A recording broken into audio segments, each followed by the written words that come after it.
The Sangha will river choose out of compassion for the sake of this assembly and all living beings.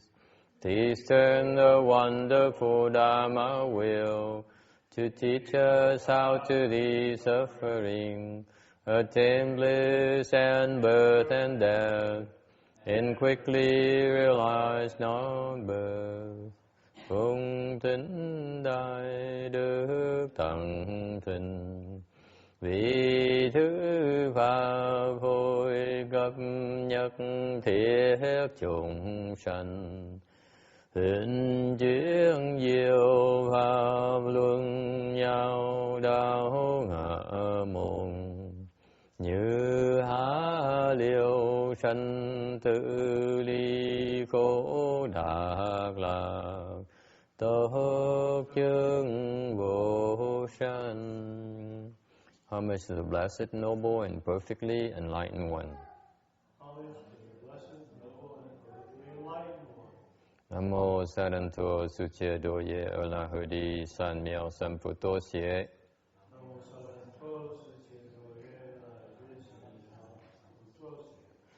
Namo Đắc Đắc Tha Tô Đà Đa Gia A Ra La Đế Tam Miệu Tam Bồ Đà Tọa.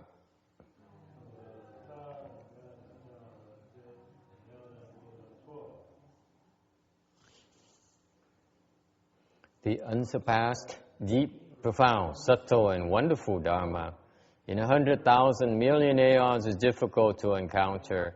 Now that I've come to receive and hold it within my sight and hearing, I vow to fathom the thus come one's true and actual meaning.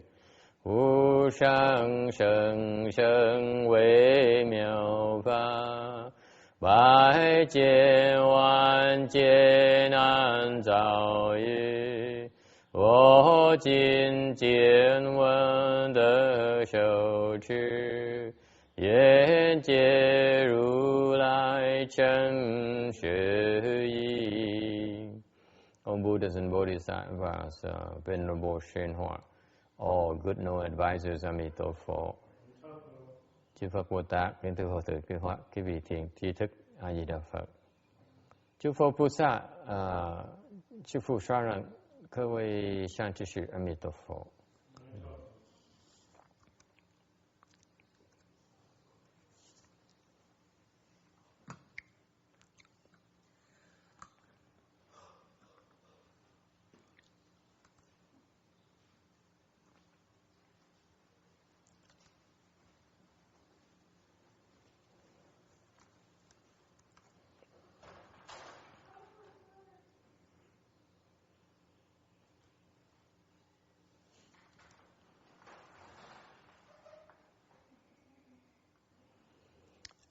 We are on slide 156 of the Amitabha Sutra lecture, ở tấm 156 của Kinh A Di Đà. I am going to have to speak in Vietnamese as well because I know that I forgot yesterday to speak in Vietnamese because the Venerable Bhikshunis, even though they're not here today, they were listening on the lecture. So I have to explain that in Vietnamese. Mấy sư cô mặc dù đi rồi đều chắc là sẽ nghe mấy cái băng thâu lời nói nghe giảng về tiếng Việt. Tại vì, for example, Venerable Phước Từ will be transcribing it into Vietnamese, this lecture into Vietnamese and email it to Vietnam because they cannot listen to our MP3 files. Nhà sư cô Phước Từ thường nghe cái này xong rồi thì sẽ dịch vào tiếng Việt rồi gửi email về Việt Nam, tại họ muốn theo dõi cái bài giảng này, nhưng đều bên kia họ nghe được mấy cái âm thanh nghe không được, cái bằng cái file MP3 họ đọc không có được, họ nghe không có được. I don't know what's the matter with the MP3 files in Vietnam, but apparently equipment is different, so computers are not compatible, I guess. Anyway, that's why we need to explain it, translate into Vietnamese. Pindola Barajvaja Ta Tân Đầu Lô Phả La Đọa. Sanskrit for unmoving sharp roots. Bất đồng lời căn. Bất động là không có đụng đậy. Lợi là rất là sắc, rất là lanh lợi. Căn là cái giác quan của mình, lục quan của mình, lục căn của mình. Okay. Đó, cái khác là những cái căn cơ người này rất là cao. Unmoving sharp roots, meaning the roots are very his capacities are very sharp, and yet he has samadhi power. Lời căn là cái căn cơ rất là cao, nhưng đều cái bất động có nghĩa có cái định lực ở trong. So unmoving here refers to he has tremendous samadhi power. Okay. To this day, he still has not entered nirvana yet because he broke the rule. Đến ngay bây giờ này, cái ngài tân đầu lô Phá La Đọa này vẫn chưa nhập niết bàn rồi, tại vì bị phạt, tại vì làm bậy bị phạt. In particular, arhats, the Buddha prohibited the arhats from displaying spiritual powers casually. Hồi xưa Đức Phật là cấm đệ tử, nhất là người A La Hán, không được lộ thần thông ra một cách tùy hứng mà lộ thần thông ra. He says specifically there are times where it's okay to manifest spiritual powers. Lúc đó Phật nói là có những lúc mà có thể lộ thần thông ra. Okay. But most of the time we cannot. Phần lớn thì không nên lộ thần thông ra. Okay. At one time, an elder in India, an elder carved out a bowl out of sandalwood and put it on top of a pole and declared, whoever can use spiritual power to bring it down can have it. Hồi xưa có một cái ông trưởng lão đó, người rất giàu có, mới sai thợ đẽo một cái tô bằng hương chiên đàn. Okay. Rồi để cái tô đó trên cái cày rất là cao, và nói là nếu ai có thể dùng thần thông mà đem cái tô đó mà xuống thì có quyền giữ cái tô bằng hương chiên đàn này. Remember, the sandalwood is very precious wood in India back then. So this bowl is very, very expensive, very, very, very, very highly coveted. So, and Pindola Bharashvaja got greedy, and he used his spiritual powers to get the bowl. Thành ra ngài tân đầu lô Phá La Đọa này nổi lòng tham, tại cái tô bằng cái loài hương này, loài chiên đàn hương này, gỗ chiên đàn này rất là quý. Thành ra ông dùng thần thông, ông biểu diễn thần thông để ông lấy cái tô đó. Thiệt ra chuyện gì xảy ra? Actually, he was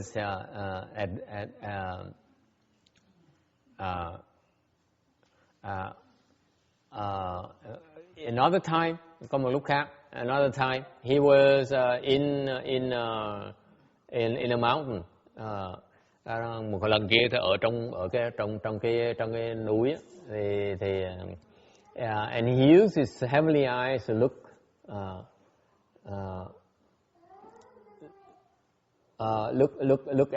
at the situation. Lúc đó thì ông dùng cái thiên nhãn của ông nhìn tới cái đang luyện công mà thấy cái chuyện đang xảy ra trong thành phố là có cái tô chiên đàn hương chiên đàn này. Thành ông mới dùng thần thông, ông bay thật là lẹ tới thành phố. So he uses spiritual powers to fly quickly to the city, and he made quite an entrance. Rồi tới lúc đó tới thành phố rồi thì biểu diễn thần thông mình luôn nữa, không phải là chỉ là dẫn thần thông bay tới không, mà còn che mặt trời luôn nữa. He even uses spiritual powers to cover up the sun. So the whole city is darkened. Cả thành phố đen tối lại. And everyone is frightened. Ai cũng khiếp hết. And causing a pregnant woman to have a miscarriage. Vì vậy, có một cái người phụ nữ đang ngén thai, bị sảy thai. Okay. In the books, when they say, in most books they say he uses pure spiritual power to bring it down. Actually, there's a lot more that happened behind the scene. Trong mấy kinh khác người ta giảng, người ta nói là chỉ là dùng cái thần thông để kéo cái nó xuống. Thiệt ra nó có nhiều hơn nữa, là tại vì ông bị diễn hơi quá lố một tí, thành ra có một người bị sảy thai. And he caused harm to a woman because of his greed and his trying to grandstand. And it was reported to the Buddha, and the Buddha chastised him severely. Thì người ta mới tới than phiền với Phật, báo cáo lại với Phật, nói cái ông này, ông bị diễn thần thông của ông làm hại người. Okay. Đức Phật mới mắng nhiếc ngài Tân Đầu Lô Phả La Đọa. He says, from now on, you may no longer follow me. Phật nói, tôi phạt cho ông biết, từ rày về sau không có được theo tôi nữa. Okay. You guys don't realize it, folks. If you are Buddhist, if you are disciples of the Buddha, quý vị cũng hiểu được cái sự thâm trọng của cái bài phạt này. Nếu quý vị là đệ tử của Phật mà đã sinh vào đời của Phật để theo được học với Phật, mà Phật cấm không như đi theo nữa, là một cái tội, là một cái thiệt thòi rất là lớn lao. If you born in Buddha's time and take refuge under him and become a bhikshu cultivating under his guidance, and he forbids you to draw near the Buddha, boy, it's a huge loss for your cultivation. Tu hành á, mà không được Phật chỉ dạy dẫn nữa là rất là không được thân cận Phật nữa, là cái tội, là một cái thiệt thòi rất là lớn lao. That's how severe a punishment it is. You no longer follow me, you cannot enter stillness. Đã không được theo Phật rồi á, tức là chán đời thôi, mình nhập niết bàn, Phật cũng không cho nhập niết bàn nữa. Not only can you no longer follow me to receive my direct instructions, you cannot enter nirvana either. Okay? Very severe punishment. And you have to stay along the world to allow people to increase the blessings. Okay? And accept the invitations and the offerings. Rồi Phật mới ra lệnh. Bây giờ tại vì nếu như không có theo Phật được á, mà chán không có chuyện gì làm đáng làm á, thì nhập niết bàn, Phật không cho nhập niết bàn để làm cái gì? Để đó mà làm việc cái gì? Là ở trong cái cõi thế gian này để làm phước điền cho chúng sanh. Chúng sanh mà thỉnh cầu tới để mà cúng dường là phải tới nhận, không được từ chối. So he's busy accepting offerings, invitation offerings from all over the world. Now he dwells in southern India mountain, and whoever issues invitation, he would have to go and accept the invitation.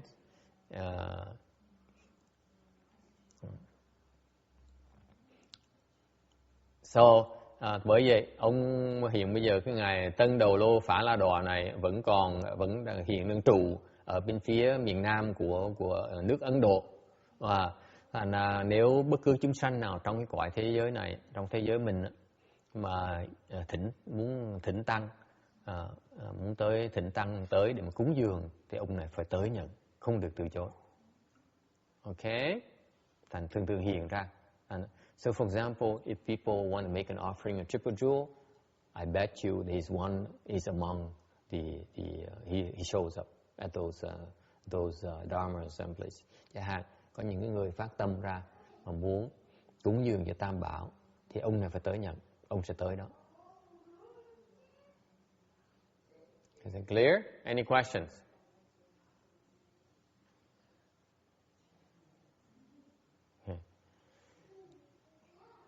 And therefore, he has to accept all offerings from living beings from the southern continent where we live.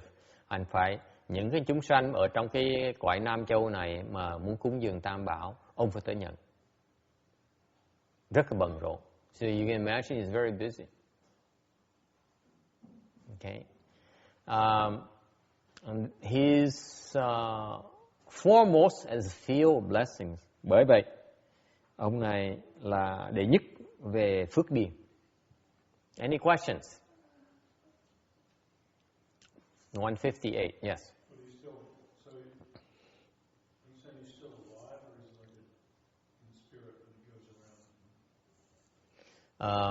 Có câu hỏi là ông còn sống hay là ông dùng cái thần thông không ấy? It depends. Usually he comes to accept the offerings, usually without us knowing it. Okay. Thường ông tới ông nhận cúng dường là ông dùng thần thông ông tới. So he comes with his spirits, not in physical. Physically, it doesn't manifest physically. Thường tới là dùng cái thần thông mà tới. Dùng cái thức mà tới mà nhận thôi. It's the same as manifesting a flesh body to accept the offering. Nó cũng khác gì là dùng cái thân thể để mà nhận cái cúng dường hết. Phước nó cũng giống như nhau. Exactly same blessings. Okay. The reason that usually he does not manifest because he does not want to cause problems. Okay. For living beings, cause them to be greedy. Lý do mà thường ông cũng hiện cái thân ra để mà nhận cái cúng dường là tại muốn tránh cho chúng sanh nổi cái lòng tham. What happens if every time if a word spreads around, for example, it says, all you have to worry about, all you have to do is make an offering, bring forth the result to make an offering, a triple jewel, and this arhat there would show up and accept your offering. Think about it. What it would do to the competition, to our rivals. Their offerings will dry up. So it's not good for spiritual pursuits. Okay?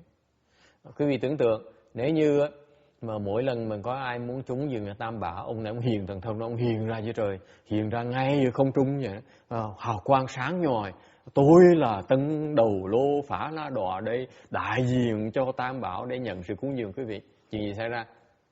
Mấy người ngoài đạo chắc là không ai cúng cho họ nữa. Thành bởi vậy họ không có làm bày làm vẽ như vậy. Okay, there's no Buddhist followers. Most of the Buddhist followers originated from the externalist faith. Những cái người mà theo Phật tử bây giờ lúc trước là theo ngoại đạo. So if we were to dry up their support, then we also drying up our own source of Buddhist disciples down the road. Tại nếu chúng tôi mà cạnh tranh với người ngoài đạo, tôi nói cách khác, chúng tôi làm chặn đứt lại cái nguồn gốc của Phật tử trong tương lai của chúng tôi. Okay, so usually, and then it would be against the Buddha's decree that we shall not manifest spiritual powers unless under very specific circumstances. Okay.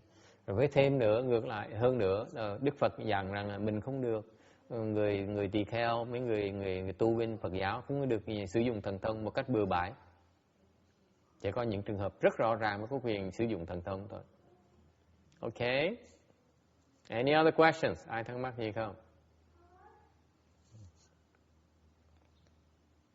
This is one of the reasons why when we finalize the next services, next set of services we offering.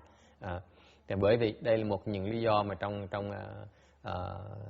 chúng tôi đang sửa soạn thêm gia tăng thêm một cái số mà pháp để mà Phật tử có thể xài được, sử dụng được để mà tu hành. Among those are the offerings of a vegetarian offering. Okay. Trong những cái pháp đó là gì? Là trong bên cái này gốc tàu đó là họ có quyền cúng dường trai tăng.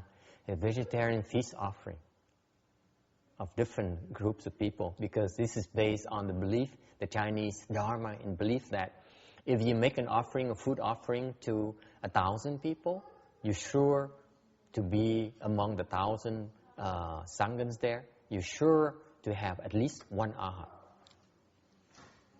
Thành bởi vậy chúng tôi mới quyết định là thêm một cái pháp là gọi là thiết trai tăng. Tại vì theo cái truyền thống người Tàu á, là nếu như mà thiết trai tăng trong bực mời đưa tới người ta tới 1.000 người ấy, là chắc chắn trong đó sẽ có ít nhất một người A-la-hán. Dễ sợ như vậy đó. Okay. It's guaranteed. Basically that's the Chinese belief. They know that if you make sure that 1,000 of the monks and nuns attend, you will find at least one Arhat among the attendees.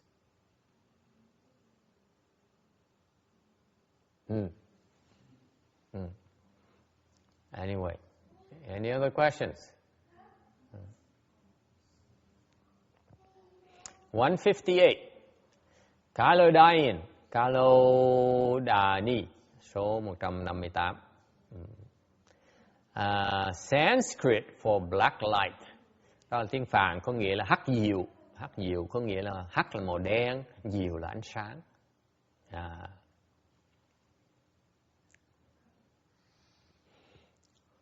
Lúc mà Phật mà còn ở nhà ở trong hoàng cung, là ông này làm hầu cận cho Phật, dòng Bà La Môn. He was a Brahmin of the Brahmin class. When the Buddha was at home in the royal palace, he was the Buddha's attendant. Believe it or not. Okay. The skin is black, and yet the body glowed and the eyes shone. Da thì đang thui, đang ngâm mà, như người Ấn Độ vậy đó. Okay. Nhưng đều người cái thân phát hào quang, mắt thì sáng rực như là đèn pha vậy đó. One night he went out begging. Okay. Buổi tối đó ông đi ra ngoài khất thực. A pregnant woman saw him and was startled and has a miscarriage. Rồi một người phụ nữ bị đắng nghén thai, đang đêm nhìn ra ông này đen thui. She saw a man very dark, black skin. Okay. As black as the dark night, so you see nothing except that a pair of eyes are shining like headlights. Rồi nó gặp mở cửa ra coi gì, buổi tối người xưa bên Ấn Độ không có đèn này, thành ra ban đêm nó tối thui, gặp cái ông này cũng đen thui nữa, thành đứng trong bóng tối không thấy gì hết, chỉ thấy hai con mắt nó sáng quắc như hai cái ngọn đèn pha vậy. Bà này tưởng nó quỷ. She thought it was she's seeing a ghost. And she being pregnant, bà này bị mang nghén nữa, thành ra bà giật mình, bà giật chắc, bà bị sảy thai, and she had a miscarriage. The son came down,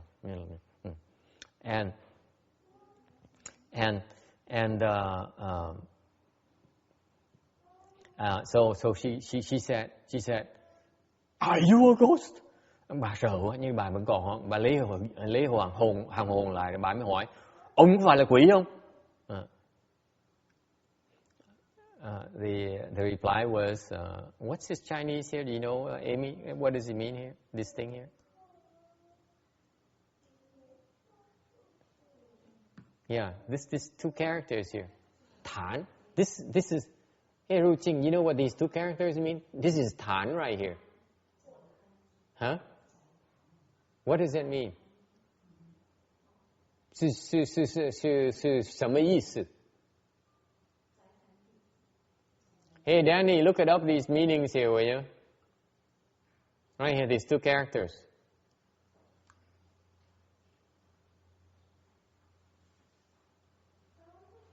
Okay.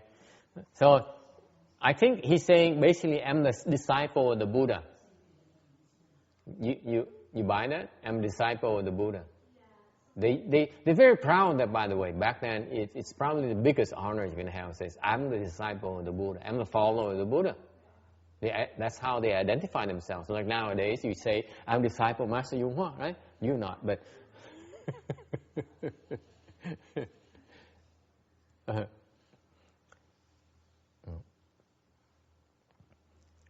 Anyway, so he said, I'm disciple of the Buddha. Ông nói chắc tôi đoán cái chữ này có nghĩa là tôi là đệ tử của Phật. hồi xưa họ rất hãnh diện cái chuyện đó nghe, được gọi là đệ tử Phật là đại phước. Tôi là đệ tử Phật, tôi tới để khất thực. So I'm beside the Buddha.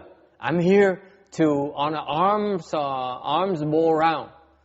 The woman was so upset that she cursed at him. Cái bà này bà giận quá, bà chửi mắng giết ông này.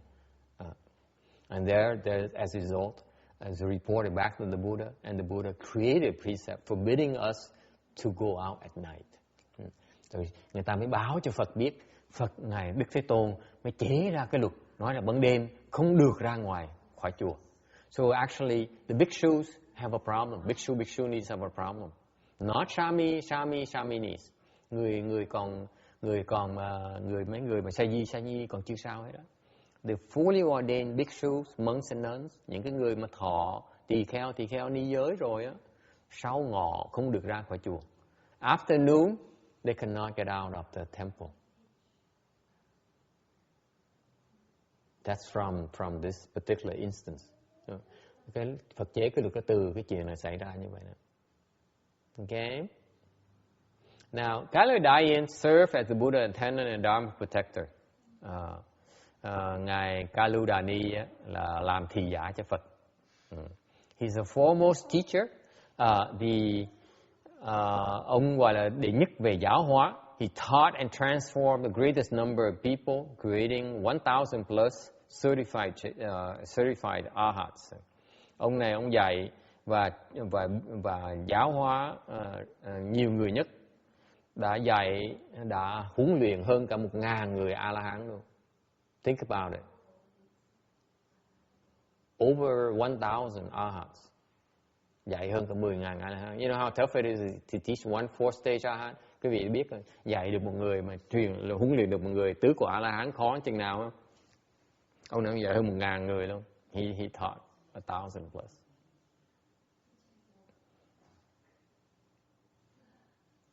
Okay. Any questions? Ai thắc mắc gì không? Yes.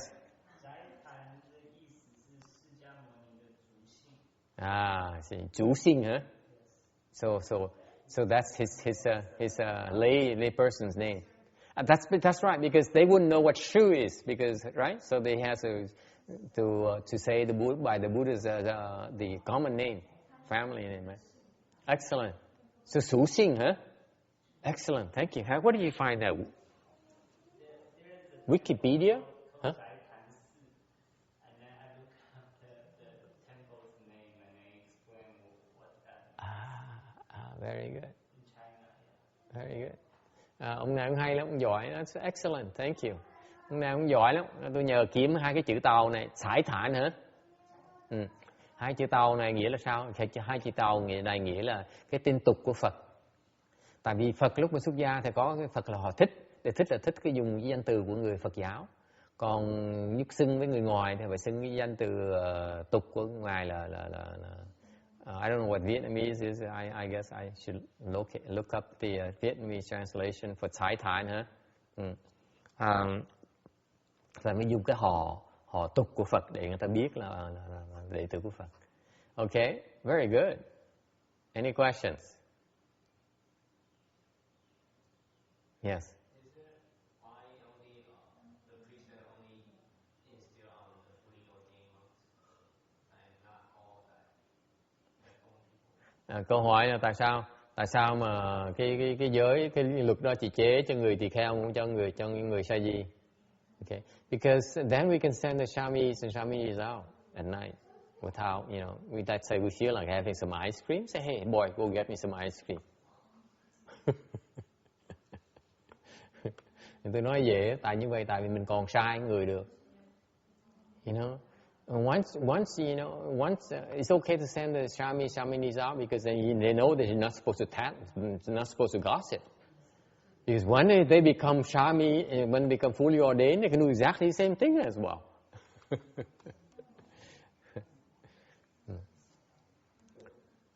No, it turns out that it's one of the reasons, but the real reason is because the shaminis, in my thinking, I'm not the Buddha, so I only interpret it the way I see it. Okay, So if you ask me, I have to tell you I don't know, because this is the Buddha's thinking. But my interpretation of that is that the shaminis are in training. Therefore, you cannot obstruct them too much. You need to give them a lot of room for them to able to test out the waters. If you give them too many restrictions, they can't handle it. Okay? Câu hỏi tại sao như vậy? Tôi nói là tôi không dám trả lời, tại vì cái đấy ý của Phật tôi không biết được. Tại vì Phật dạy có cái lý do của Phật, tôi không biết Phật nói sao, ý Phật là sao. Để theo tôi nghĩ, lý do người sa di đi vẫn không bị gò bó như vậy, tại vì mình muốn cho họ không cần bị gò bó quá sớm, phải từ từ, toàn cho người ta đủ cái cơ hội để người ta quen đường quen nước cái đã.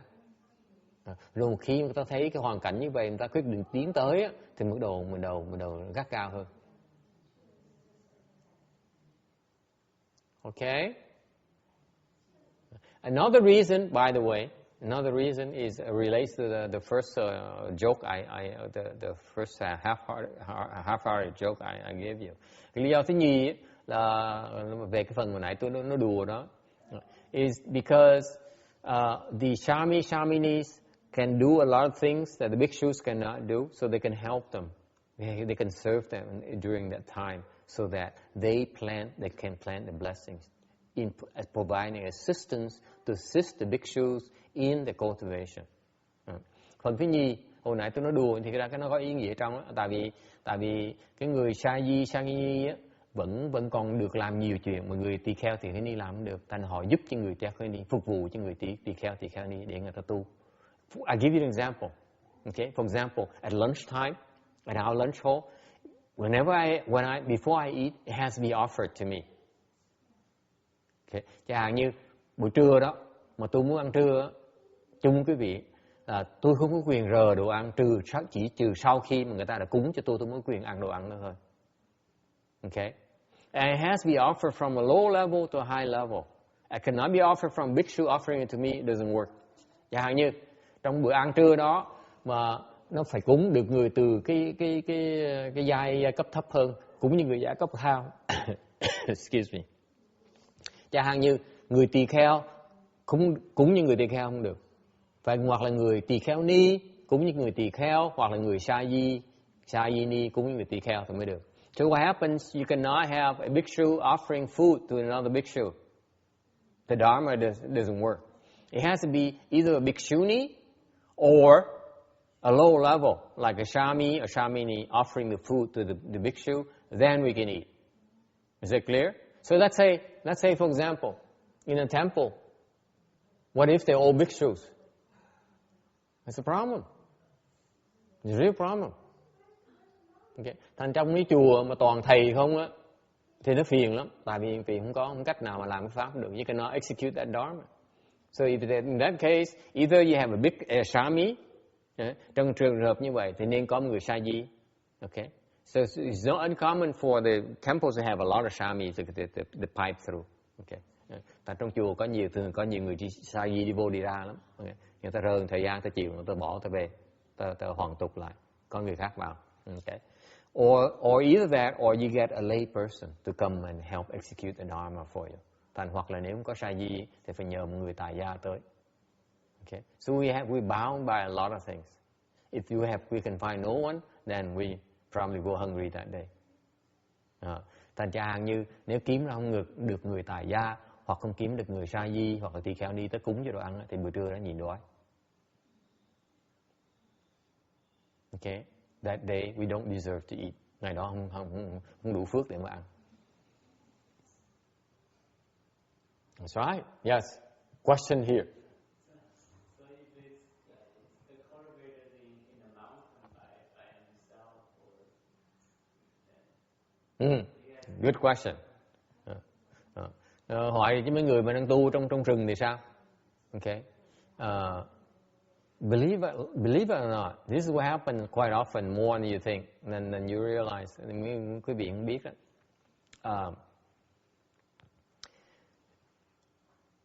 The high level cultivators, những cái người mà tu á, người ta có trình độ cao á.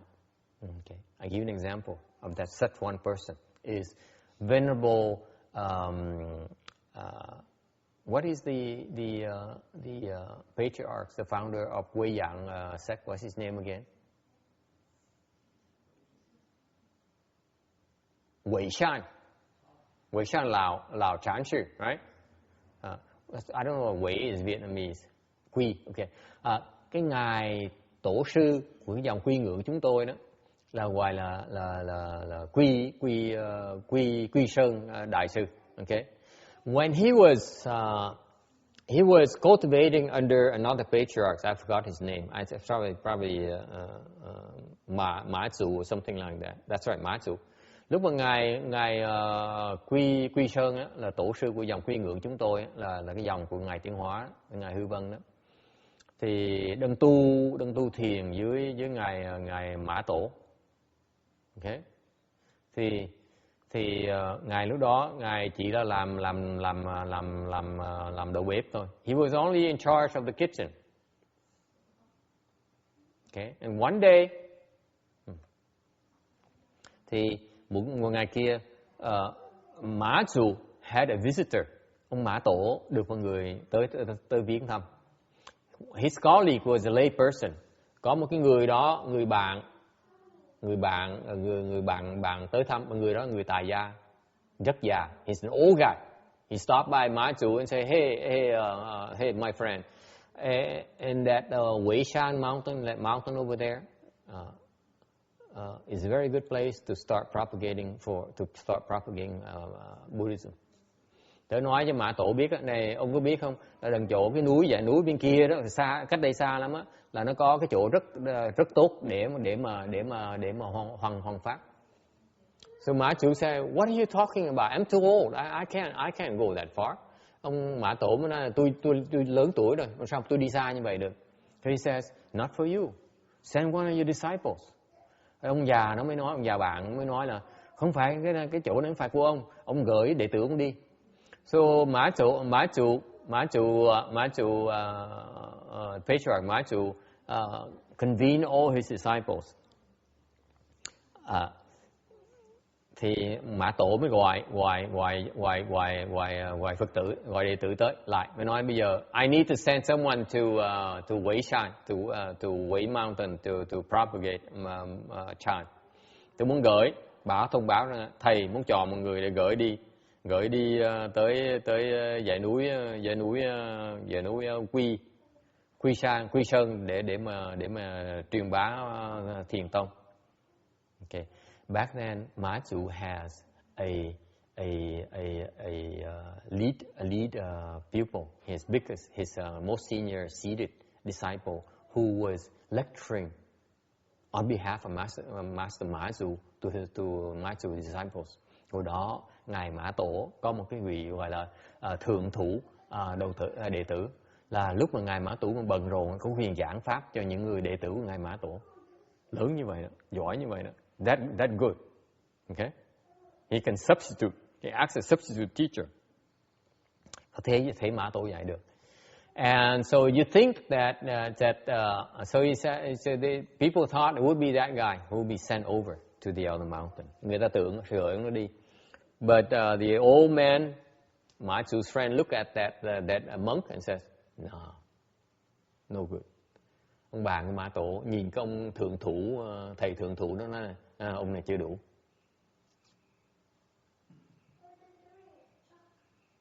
She a lay person looking at a monk. He says, nah. Một người tài gia nhìn tới một cái người thượng thủ, một thượng tọa, okay, mà nói ông này không được, dễ sợ không? So Ma Tzu said then whom? Mã Tổ hỏi với ai? Ông nhìn ai trong nó với ai? So Ma Tzu says, among them, among all my disciples, who's going to be? The old man said, that guy right there. Ông già mới nói, ông già bà mới nói là cái ông kia kìa. That happened to be Huệ Shan Lao Sư. Cái đó là ông tổ quy dòng quy ngưỡng.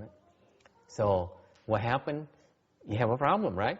The most senior seated monk versus a cook, Thấy cái vấn đề khó khăn không? Một người là thượng tọa, thượng thủ, lãnh đạo, mà không đủ, mà phải nói là chọn cái ông đầu bếp để gửi đi. So what to do? So Mã Chủ invented a test. Ngài Mã Tổ mới chế ra một cái phương pháp, một cái thử thách. Okay, so he called two of them alone. Okay, mới gọi hai người vào phòng. Go into his chamber, private chamber, with the old man there. She cannot do without the old man, remember. Mã Tổ khôn lắm. Kêu hai người đó vào cái phòng riêng của mình. Xong kéo ông già bạn mình theo nữa. 4 người trong phòng. Thử thách hai ông kia. So, the two of them testing the young horses. Okay. What does he do? What is the test? Thử thách bằng cách nào?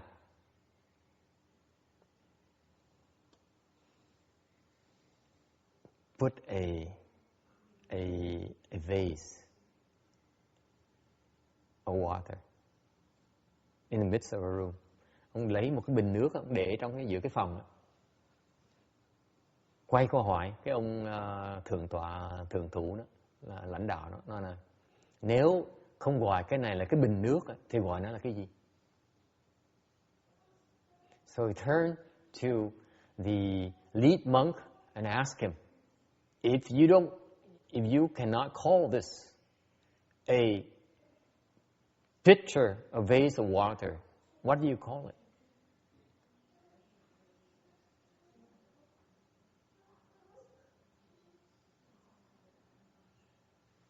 So the lead monk says, of course. He didn't know what to do, so he didn't know what to say, so he used humor. He says, of course, you cannot call this a stone of vase. Thành cái ông thượng thủ không biết trả lời sao, mới dùng cái dòng hài cợt, mới làm trò cười. Ông nói là không thể gọi cái này là cái bình bằng đá được, because it's made of ceramics. Tại nó làm bằng sanh mà, đâu gọi là bằng đá, tại nó hơi dĩu. So he was making who is cracking a joke as an answer. The old man said, cái ông già, ông lắc đầu, making a face. So Mã Chủ then asked the Wei Shan Lao Sư, Wei Shan Dao Master Wei Shan. Mã Tổ mới hỏi ngài Quy Sơn, hỏi là same question. If you cannot call this a water vase, what do you call it? Thì mới quay lại hỏi cái người ngài Quy Sơn, nếu không gọi cái này là cái bình nước thì gọi là cái gì?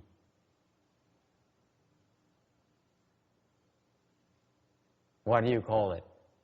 Roberta? You don't know. Hey Janice, what do you call that? If you cannot call it a water pitcher, what do you call it? A wasp? A water vase, a water pitcher. Pitcher of water. If you cannot call it a pitcher of water, what do you call it? Yeah, it's a container of water. You cannot call it a container of water. What do you call it? Vessel. A vessel? Okay, call a vessel. Hỏi thì ai trả lời được? Có người nói không phải bình, có người gọi là một cái đồ chứa. Okay, Danny knows the answer, right? Yeah, I know you know the answer. Just shut up. Don't say anything. Don't spoil it for me. As soon as I say I know, he knows the answer already. It's a terrible thing. Anyway, so what do you call it? You know what he does? That Wei Shan Chan, the cook does. Biết cái ông đầu bếp làm gì không? Huh? He walks over. He doesn't say anything. Không nói gì hết á. Nhớ đây là thiền tông. Remember, this is Chan school. Okay? He walks over to the water pitcher, kicked it, and smashed into, and then it breaks. Làm ấy. The old mess up.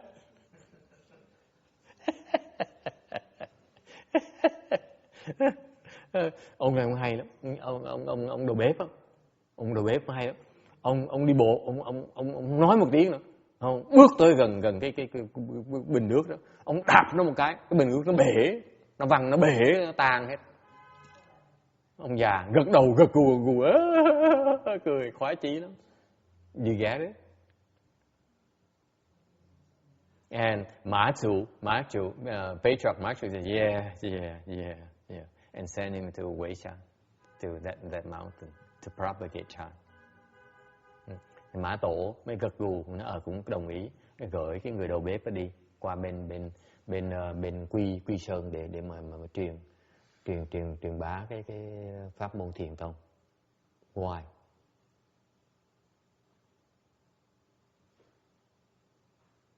And that's chant right there, the chant spirit. No words. Cái tinh thần của thiền tông mà. No words. If you really understand, you cannot express it in words. You express it by action. It's not the word, it's the action. Bên thiền tông, cái tinh tông thiền tông là bất lập văn tự. Không có vừa chữ được. Không thể nào dùng cái chữ để mà diễn tả được cái hiểu của mình. Thành cách nào mình làm bây giờ, mình diễn tả cái hiểu của mình bằng cách cái hành động. Hành động là sao? So what is the action here? The action here is if the question means that if you cannot call this, you cannot use words to describe this, what is it exactly? How would you describe it? That's the meaning of the test. Is it how you understand it, Danny?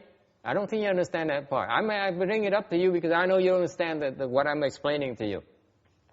The nature of the test is that you cannot use words to describe this water picture. And the lead monk does not get it. He used words to try to describe it, so he does not even understand the nature of the test. You see that? Quý vị hiểu, cái người thượng tọa không hiểu rằng cái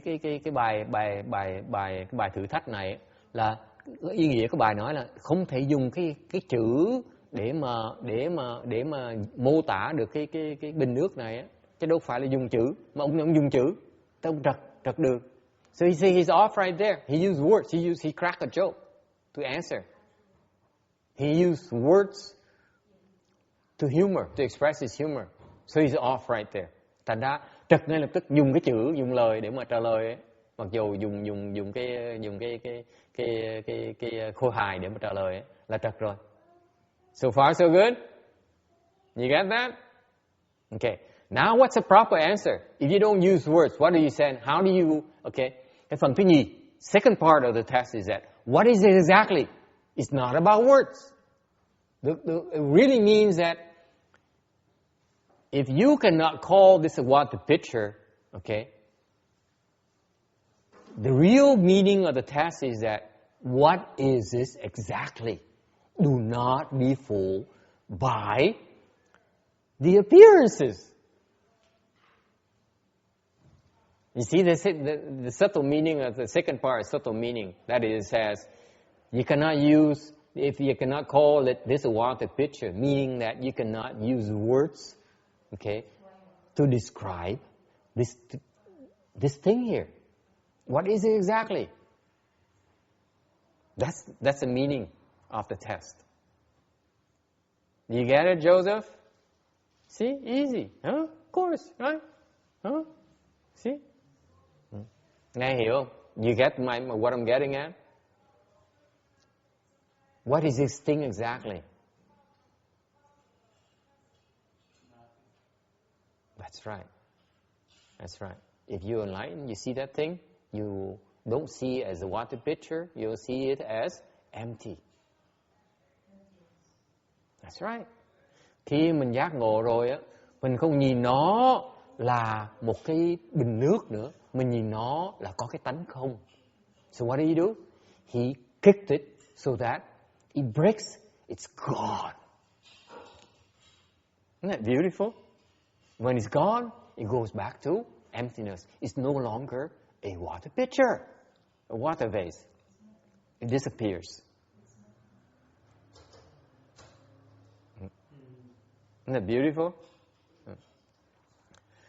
Thành thấy cái hay của nó không? Là một khi mà mình biết cái người giác ngộ thấy được cái tánh không á, cái này là không rồi, mình diễn tả một cách nào? Ông tới ông đạp một cái nó bể, tức là không còn cái bình nước nữa, nó trở về lại, nó biến mất, nó trở về lại hư không.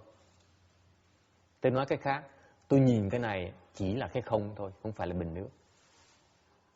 In other words, when I look at this, okay, I don't see it as a water vase, I see it as emptiness. And the only way to describe it is by breaking it. Not by saying, I think, you call it emptiness. Then he would fail too. Nếu ông nói là tôi không gọi này bình nước, gọi nó là không, cũng là trật nữa. Vẫn còn dùng chữ. You see, why he cannot see? The first part is that I explained to you is that you cannot use words to describe it. So if he says, this is emptiness, he failed as well. Thầy thấy cái phần đầu tôi giảng không? Không thể dùng chữ mà trả lời được. Nếu ông dùng cái chữ nó tôi nói cái đó, tôi nhìn cái đó là cái không, tôi gọi cái đó là cái không, là vẫn trật như thường. Thằng phải đạp nó. So he passed the test, he got sent to the mountain. Thử sách qua rồi, được gửi tới núi. And this is, I apologize, Danny, for taking so long to get there, but this is where I get the next part to your answer. Tôi xin lỗi, tôi phải giảng cái vị mà hơi dông dài một tí, để tại vì dẫn cái vị tới cái phần sau này, ok? Để trả lời cái câu trả lời hỏi nó.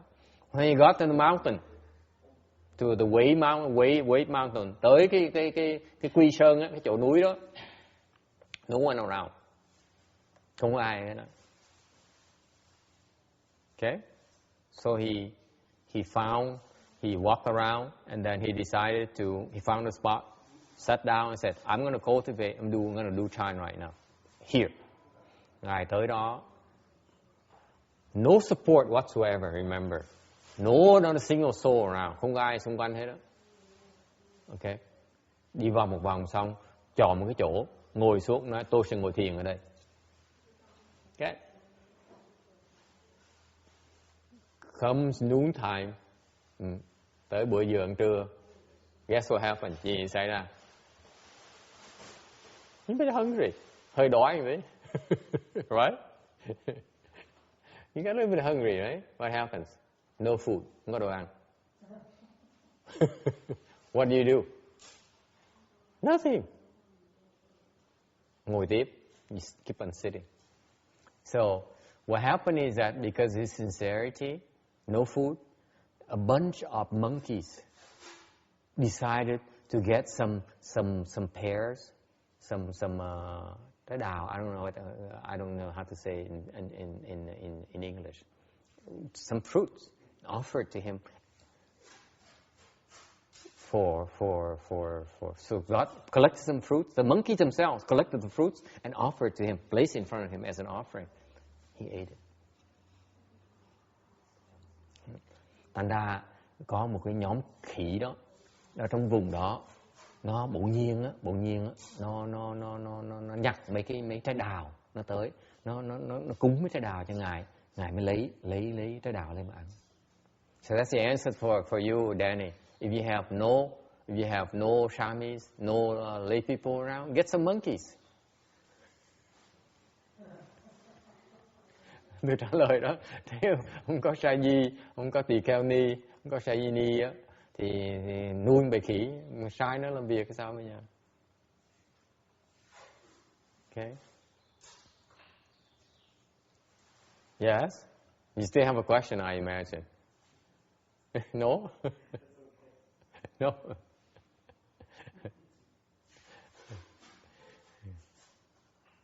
It turns out that if you have a lot of virtues, living beings will come and make offerings to you.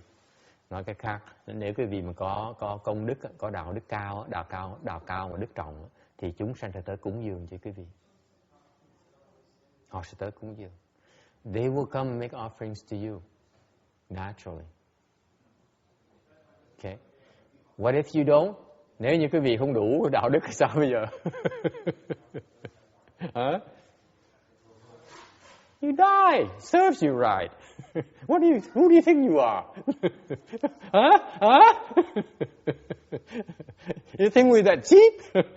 You think we just have that kind of freedom, that free time? You sit there and we have to go drive all the way from the city to the mountain to make you an offering and go back to our family again? Come on and be reasonable. Quý vị cứ tưởng tượng nếu mà không có đủ đạo đức thì chết rồi ráng mới chịu, đòi tham cứ tưởng bở thôi. Không có đạo, không có đức mà cứ tưởng bở, cứ nghĩ là mình ngon. Chứ ai mà có thì giờ mà lái xe tuốt núi để mà cúng như vị xong để lái xe ngược lại về nhà. Agree? That's what happens.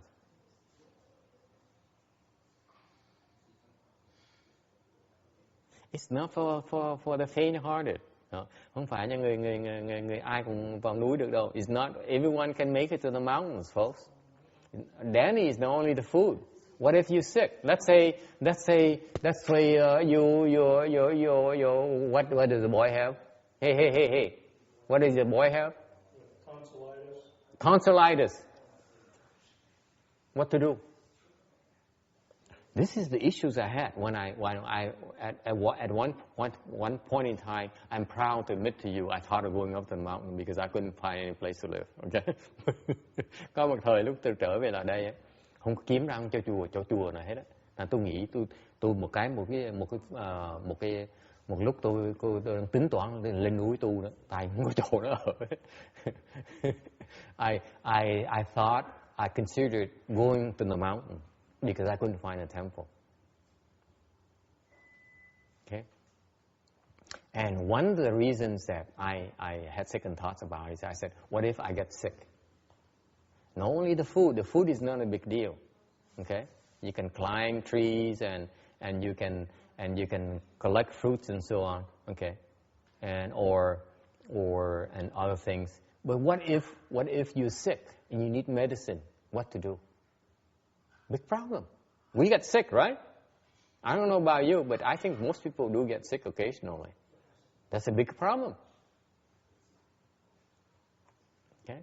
Lý do chính mà lúc đó tôi ngại lên núi tại vì sợ bệnh thuốc đâu mà uống. Mà không uống thuốc sao mà tu được?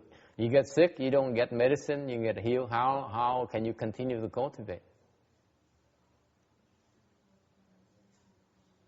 Okay. Another way, Ray, another answer to Danny's thing is that a lot of people do, since they realize they will not receive an offering, they don't expect to have received an offering. Còn có một nhóm người khác, ta nghĩ rằng họ chưa đủ công đức để mà nhận được người ta cúng dường trên núi đó, thành người ta tự trồng trọt đấy. They do their own planting. They plant their own stuff. Okay, they plant their own stuff, and therefore, what? It's not an offering, Danny. And if you plant your own stuff, it's your stuff. So you don't need to do the Dharma. Một khi mình trồng là của mình, đâu cần làm pháp đâu. Right? So we have many expedients. I still feel it's a good thing to go to the mountains if you can resolve the medicine issue. Yeah.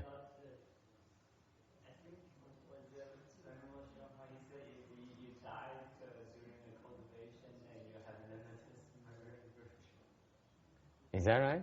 Is that what he said? I read it somewhere. I don't know if it's from. It depends who he addresses. You cannot take these things literally.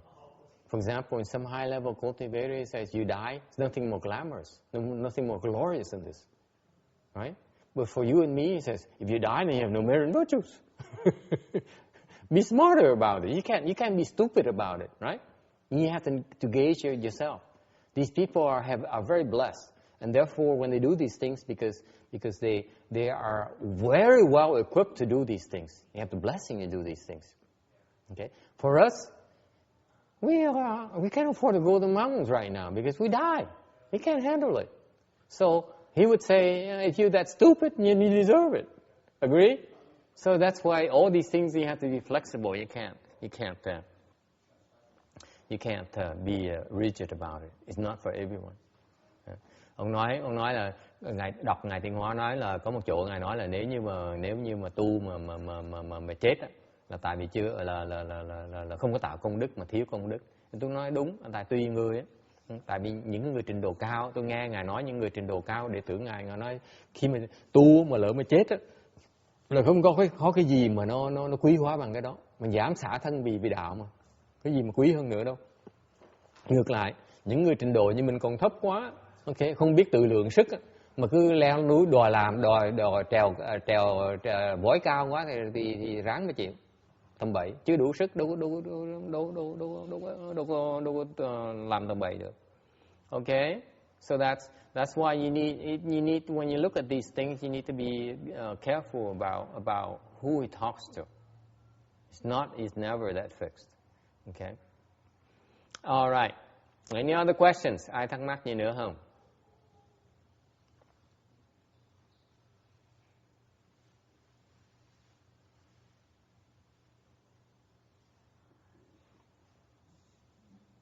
(159) Mahakafina 159, tấm 159.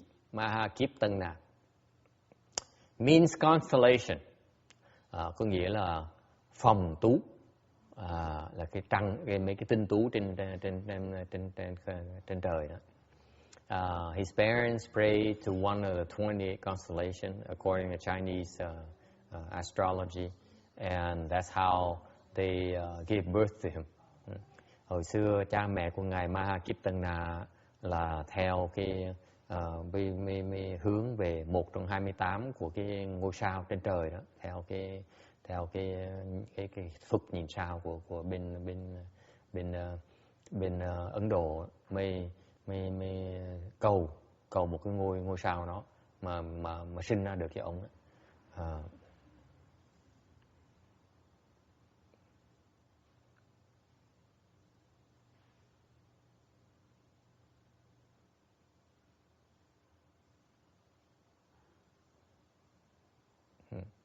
He was born in Kosala, sinh ở bên nước Ấn Độ, and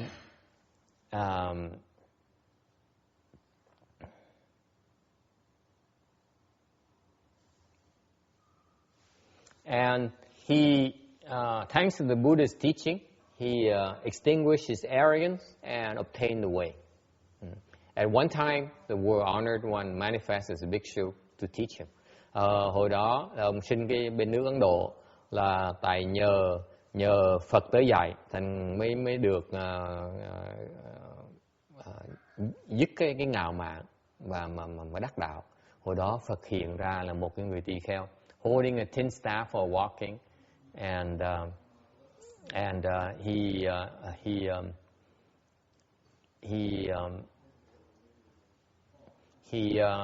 he went to see Mahakafina, and they shared this stair, the same thatch hut.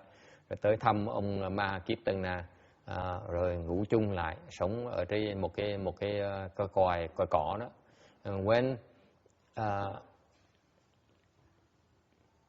And so they were cultivating together. Hai người tu chung với nhau. And when the time ripened, lúc mà nhân duyên thành thục rồi, the Buddha then regained his original form. Khi mà biết là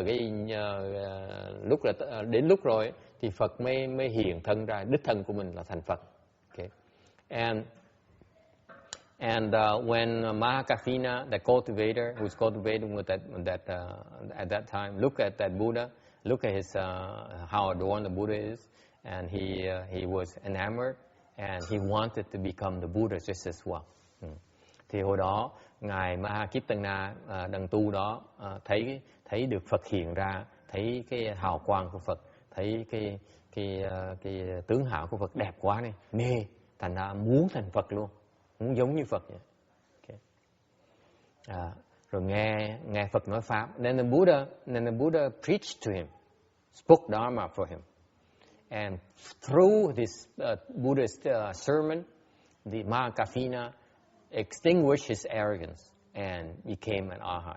Thành Phật mới nói pháp. Chừng ngài Mahakirtana nói pháp á, thì nhờ nghe pháp đó mà Mahakirtana mới lại bỏ cái ngạo đi, thành là chứng được tứ quả A La Hán.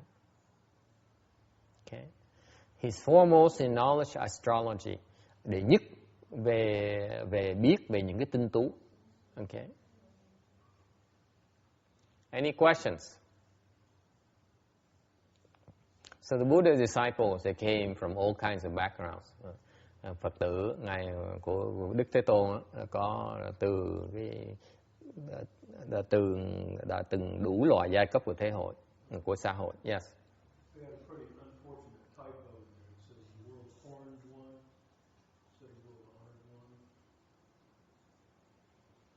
Where? Here?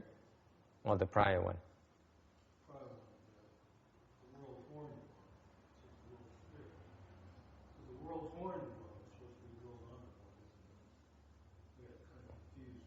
Oh, word horn.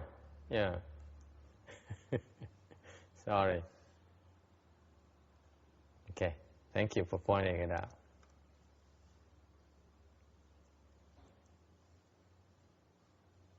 Word honored one. Honor. One. Is that it? Okay. Okay, thank you. Okay. Tiếng Anh nó trật thì phải nhờ thầy sửa này. Okay. Vakula. Next one, next Arhat. Ngài A-la-hán tiếp theo là Bạc Câu La. Bố chữ. Bố chữ lộ. Đúng không thầy? Chữ. Chữ. Bố chữ lộ. Good bearing. Gọi là thiền dung. Có nghĩa là rất là đẹp. Okay. For some reason, all the Buddhas, Arhats are very, very, very adorned, very, very handsome. Những người A-la-hán rất là đẹp. Yeah. Ông này đẹp trai lắm. He's very handsome.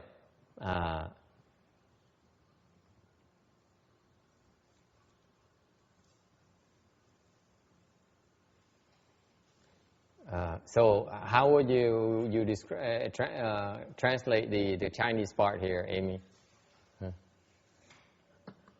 Right here, this section. 我于此正法律中学道以来，80年未曾有病乃至弹指尽头痛者，未曾一服药乃至一片鹤立 something.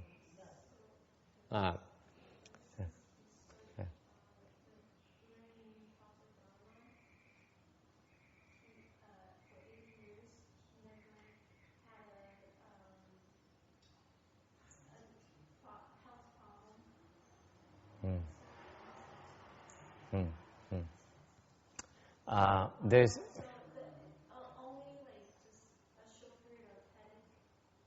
Means short period. Not even a short. Yeah, so only like a short temporary headache. No, not even a minor headache. Nải trừ. Not even. 未曾有病乃至 not even. Okay, not even a split second of a headache. Okay. Never took any medicine. Yeah. Any kind of medicine. Cái trong kinh đó, this is the sutra that says the Vakula Sutra. Kinh Bạc Câu La nói rằng tôi từ khi mà tôi học chánh pháp bây giờ là tôi học Phật pháp bây giờ là tôi chưa bao giờ bị bệnh, ngay đến lúc mà một chốc lát mà nhức đầu nữa cũng chưa có nữa. Okay. Thành ra chưa bao giờ cần uống thuốc hết đó. Okay. Không phải đẹp trai không mà không bao giờ bệnh hết đó. Okay. Extremely handsome. Okay. After Vipassana Buddha's Nirvana, sau khi mà Đức Phật Tỳ Bà Thi nhập Niết Bàn, there is a monk who had a severe headache. That monk happened to be a Pratyeka Buddha. Hồi đó, sau khi Đức Phật đã nhập Niết Bàn rồi, có một cái người tỳ kheo bị bệnh nhức đầu rất là nặng. Người tỳ kheo đó thiệt ra là bậc duyên giác rồi. Okay. And at that time, Vakula was a very poor person, was a pauper. Hồi đó, Ngài Bạc Câu La là một người rất là nghèo cùng. And he gave some sort of medicine to this bhikshu who took it, and as a result, the bhikshu's illness, the headache went away. Okay. Rồi mặc dù nghèo như vậy á, mới vẫn cúng một cái liều thuốc cho người tỳ kheo đó. Người tỳ kheo đó uống một cái là cái bệnh nhức đầu nó biến mất, nó hết. Okay. And because of that offering of medicine, vì cúng một cái liều thuốc như vậy, 91 great kalpas, he received bliss, wealth and bliss, not happiness and bliss.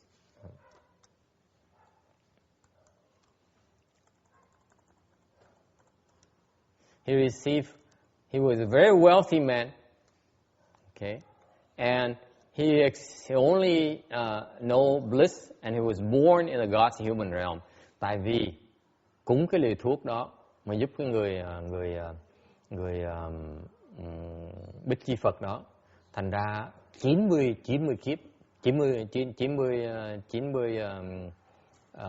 đại kiếp được sinh vào cõi người với cõi trời, mà rất là giàu có và rất là sung sướng. Okay. And so this is why in Buddhism, offering medicine is one of the four offerings to the Sangha. Trong cái Phật pháp mình có 4 loại cúng dường thuốc là một trong 4 loại cúng dường đó. Okay.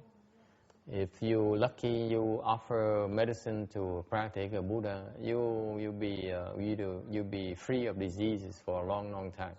Nếu quý vị cúng dường thuốc mà giúp mấy người Bích Chi Phật là sẽ khỏi bệnh. Okay. So any of you who are ill, find a Pratyeka Buddha and make offering to him, then chances are that your illness will be healed, will be cured. Quý vị người nào mà bị bệnh đó, kiếm người Bích Chi Phật mà cúng, okay, thì có thể là bệnh sẽ hết. Okay. Không phải bệnh hết không, mà còn sẽ giàu có và rất là sung sướng. Not only will you be healed, you also be very wealthy and also be very blissful as well. Okay. So, given a minute, little bit of medicine, chỉ cúng dường một tí thuốc đó thôi, he obtained a retribution of having no disease whatsoever. Cúng một tí thuốc đó thôi mà được cái quả báo là không bao giờ bị bệnh hết. 90 đại kiếp, 91 great kalpas. Interesting, huh?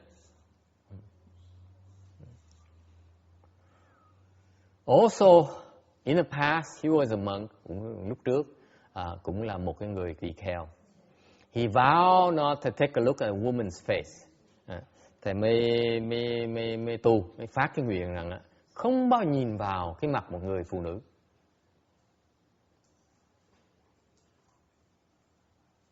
Okay, as a monk, he vowed not to take a look at a woman's face, okay, or accept clothes from a woman, hoặc là nhận cái áo quần cho người phụ nữ cúng dường.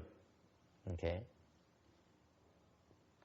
or use his own hands to give food to women, hoặc là dùng cái đích thân mình mà cầm cái tay để mà đưa thực phẩm cho một người đàn bà. That's his vow.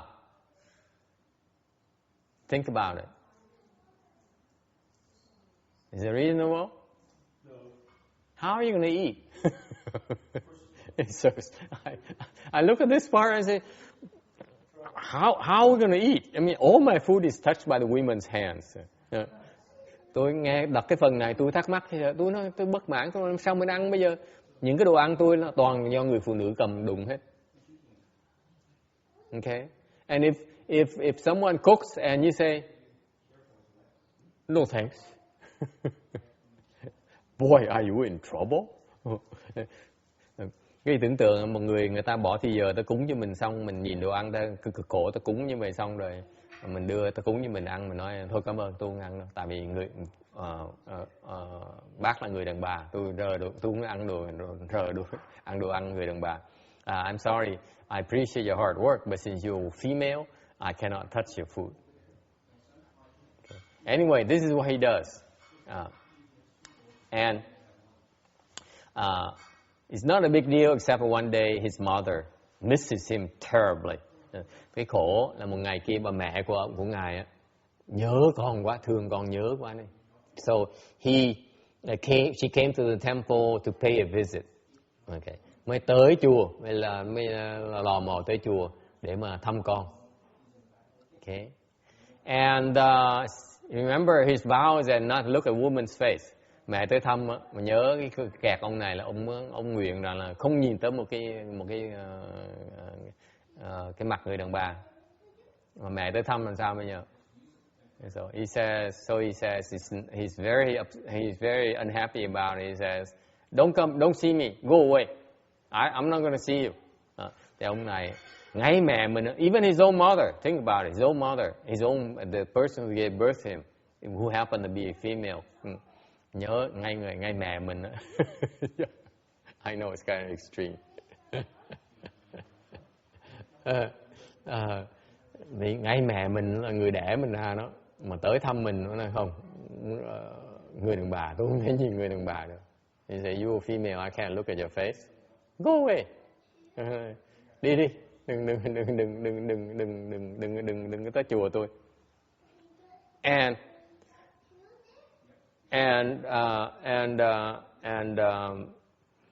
the mother is very upset. Nhưng mà mẹ giận dễ sợ lắm.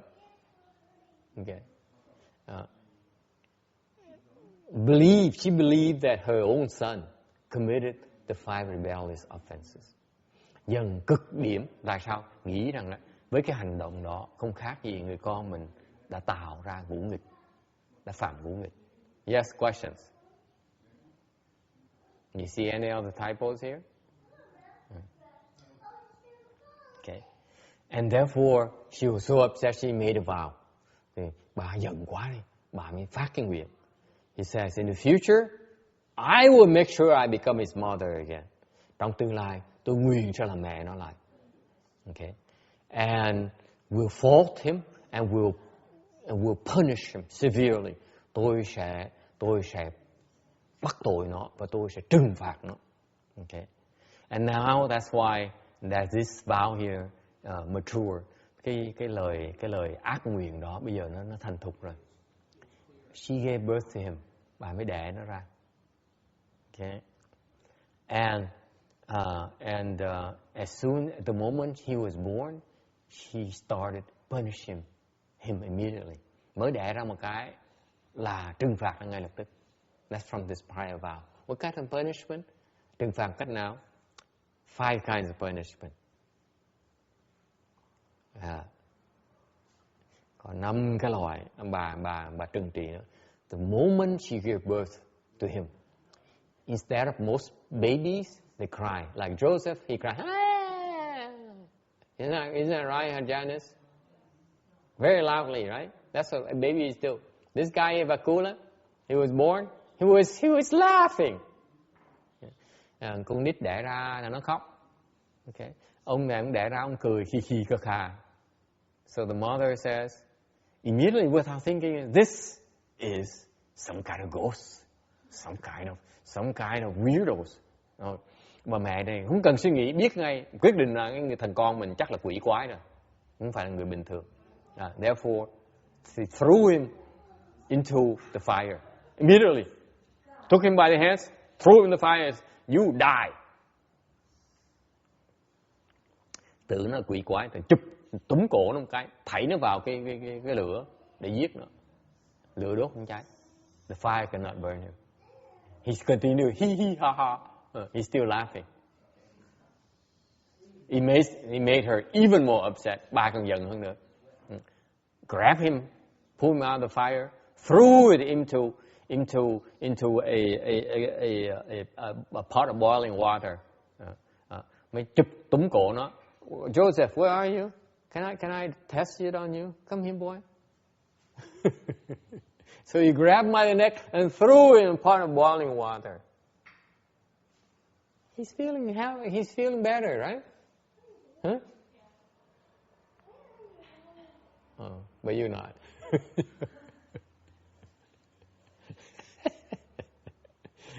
Oh, these babies. Serves you right for having babies. Anyway, so threw him vào, giận quá, túm cổ nó, quăng nó vào cái nồi nước sôi, không đốt, không luộc nó chín. You think nothing happens to him. And so the mother, so upset, grabbed him and pulled him out of the pot of boiling water and drove to the ocean and threw it in the ocean. Không đốt được, không luộc chín nó được, thì túm cổ nó, xách nó ra ngoài biển, quăng nó ra bờ biển, quăng nó xuống ngoài biển. Okay. And good ridden. Okay. Tưởng là xong rồi. Okay. What happened is that a big fish swallowed him, quăng ngoài biển. Vậy còn con cá đó nuốt sống cái thằng con nó luôn, nuốt sống thằng bé. Okay. So big fish swallowed him, and then the big fish swallowed him, and then the big fish itself was caught by a net. Con cá lớn nó tới, nó tới, nó táp, nó nuốt sống con này luôn. Xong con cá lớn nó bị ngư ông vớt lưới, bắt trong lưới. Okay. Now, as soon as you see the fishermen saw the big fish, this is, you see a lot in these movies when they catch these whales, right? They bring it, they haul to the on top of the ship and take a knife and open the body, right? Kill the fish. And giống như là bắt con voi vậy, kéo lên cái sàn thuyền một cái là cầm cái dao kéo một đường rạch bụng cá voi, open it. So Vakula was in the belly of this big fish, was not hurt by the knife.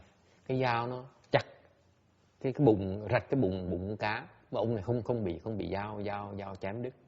So that's the fourth danger,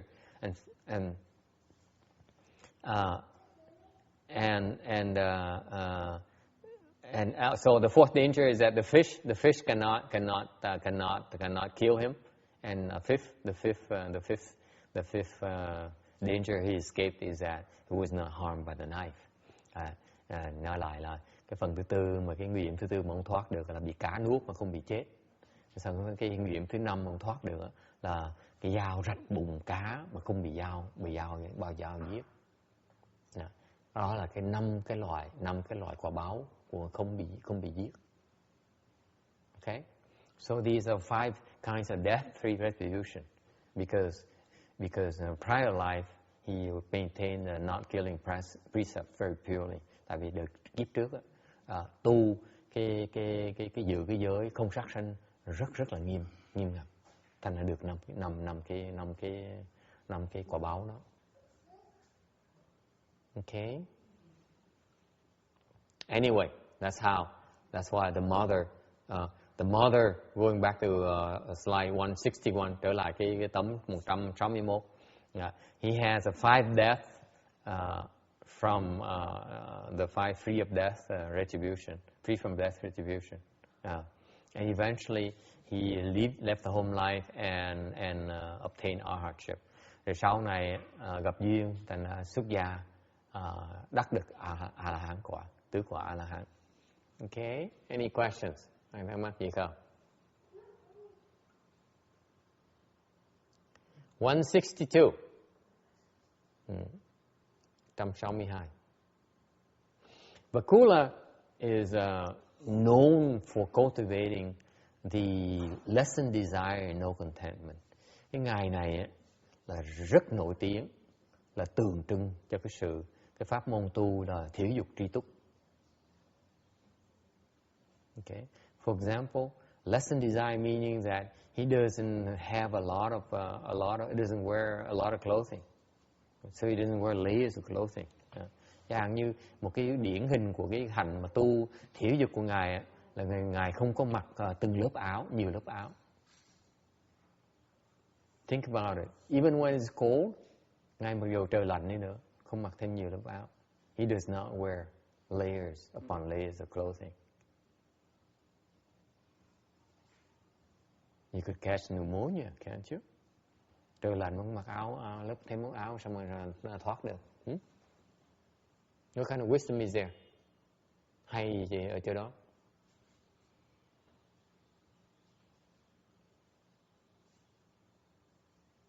Danny, what's so great about it? It's cold and you don't wear any additional layers of clothing. Is being smart or being stupid?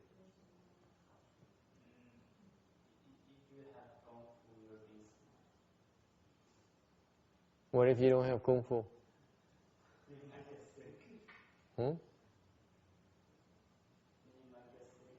You might get sick.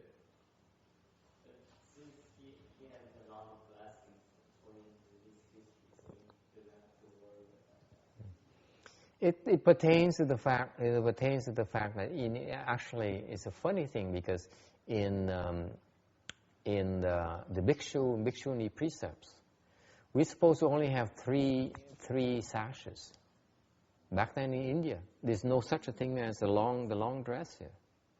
Everyone has 3 sashes: the 5 sash, the 7 precepts, the 5 sash, the 5 field sash, the 7 sash, and the 9 square sash. That's it. You have no more. Từ xưa bên Ấn Độ, mấy ngài mà ta tu hồi xưa, người ta chỉ có mang đắp 3 cái y thôi, ngũ y, thất y với là cửu y thôi, không có hơn nữa. You're not allowed to have anything else besides the 3 sashes. Chỉ cần có 3 thứ thôi. And then later on, what happened is that people can't take it. Sau này thời Phật á, when the Buddha's time, they only have 3 sashes. Hồi Phật á, tu đã được 3 y thôi. You know, back then they're not well off. Hồi đó rất thiếu, không có đầy đủ điều kiện để mà tu đâu. For you to have 1 sash is a big deal. You don't have offerings like the way we have nowadays. Thời này mình tu có nhiều đầy đủ điều kiện lắm, có áo, có quần, có người ta cúng dường tới. Còn thời xưa Phật tu là không có, rất là thiếu thốn. Thành ra một người có được 3 cái y thôi. You only have 3 sashes.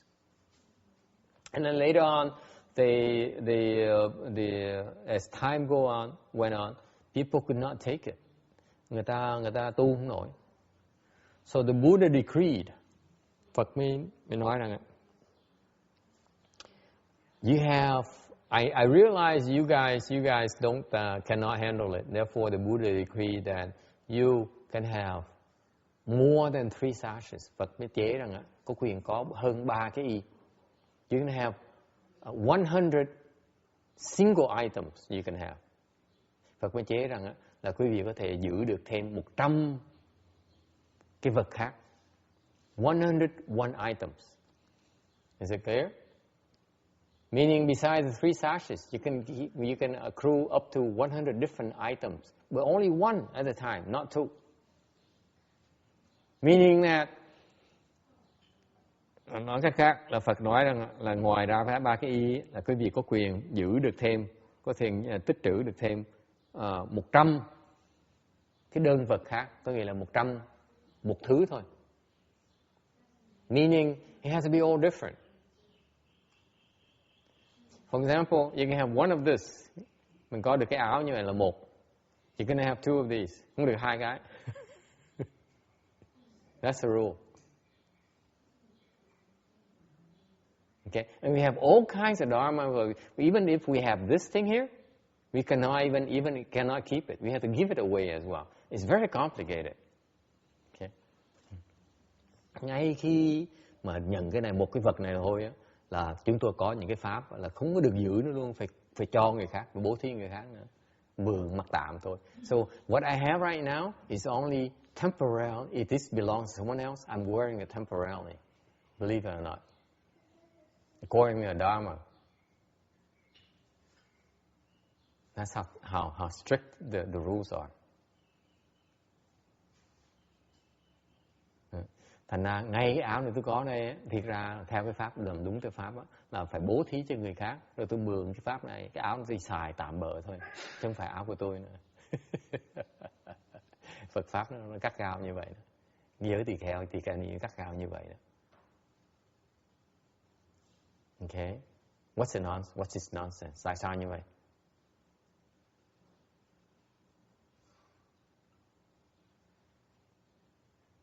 To reduce attachments to externals, để bớt ỷ lại vào cái đồ ngoại vật.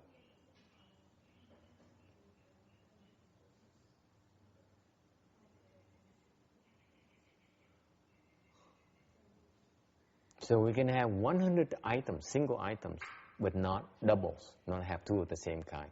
Thành pháp chúng tôi là có 100 cái loại đơn vật, chứ không phải là hai vật giống nhau. And over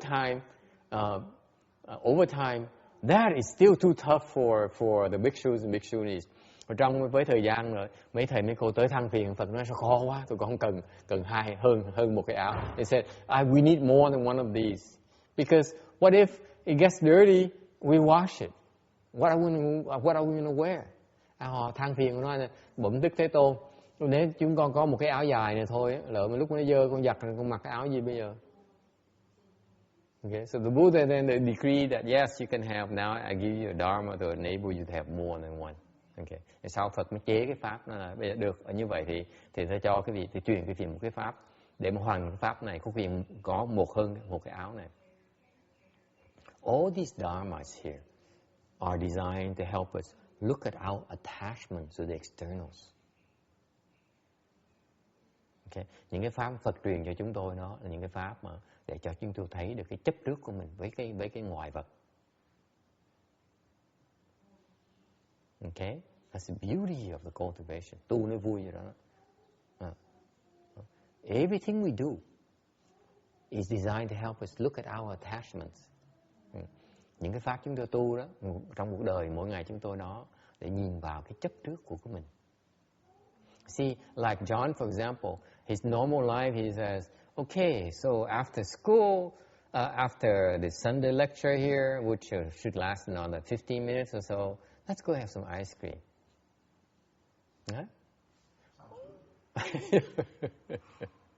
See, he agrees. Như ông đang nói, tới đó phải lái xe xa tới đây nghe giảng pháp. Còn 15 phút này, cái lớp này là lớp giảng này xong rồi, thì mình ghé ngang mình ăn cái cà lem. Or RJ looks back and says, oh, I don't know about this work here at the temple. My dad keeps on getting me involved in things that I'm not sure that it's for me. But after this, I will treat myself to some pizza. I hope he understands I want some pizza afterwards. It's Father's Day after all. Fathers should be nice to their sons, their favorite sons. Right? RJ? There you go. That's why we're here. Now we're talking. Right? So, what I'm getting at is excuse me, let me translate in Vietnamese. Chẳng cái cậu sau khi cậu đang ngày này ngày Father's Day mà ông cha thì dụ tới chùa để làm việc. Can you imagine? Father's Day, bring your son to the temple to work. What a father. Người cha tới cười không? Ngày Father's Day đem con tới chùa để bắt con làm việc, sơn cửa. Hai cái cậu này chắc vừa sơn vừa nói mình cực khổ thì chắc là sau cái cực khổ 15 phút nữa thôi là mình hy vọng là ông cha mình biết mình cực khổ để mà ông cho mình đi ăn pizza. Okay. The worldly people, okay, they reward themselves for the hard work. Người thế gian, pháp thế gian mình là được cái hưởng thụ, mình làm cực khổ để mình được cái hưởng thụ. In the left form people dharma, we look at every single thing that we do in life, our daily life. Everything we do points out to our heavy attachment to all this for this pleasure, for the pleasure. We're seeking the tendency to seek pleasure. Ngược lại cái pháp người xuất gia là cả ngày là tu những cái pháp để cho mình thấy là cái thoái mình là chuyên môn đi cầu sung sướng. Cầu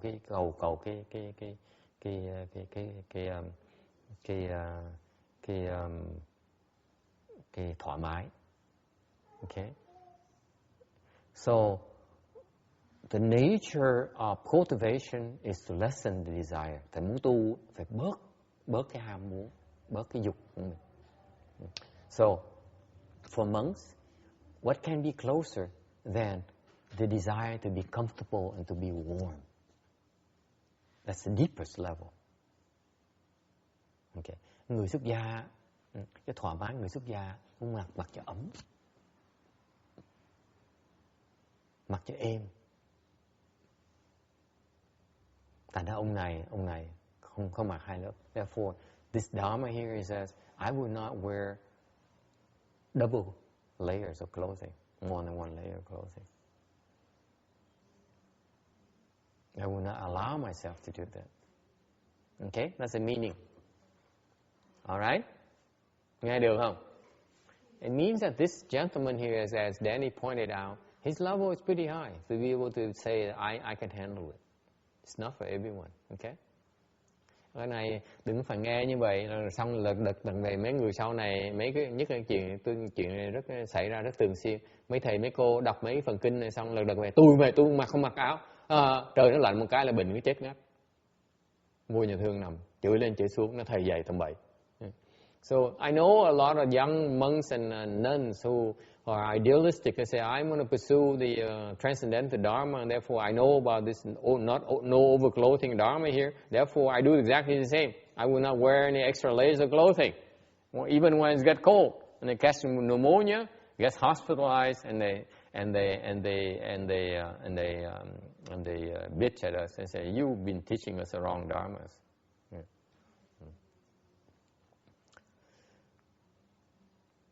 In addition, Venerable Vakula disliked the crowd. He's a loner and constantly enjoys the samadhi bliss. Cái ngài Vakula này là không thích đám đông, thích ở riêng một mình thôi để hưởng thụ những cái thiền lạc của thiền định, cái lạc của thiền định. Okay. So, yes.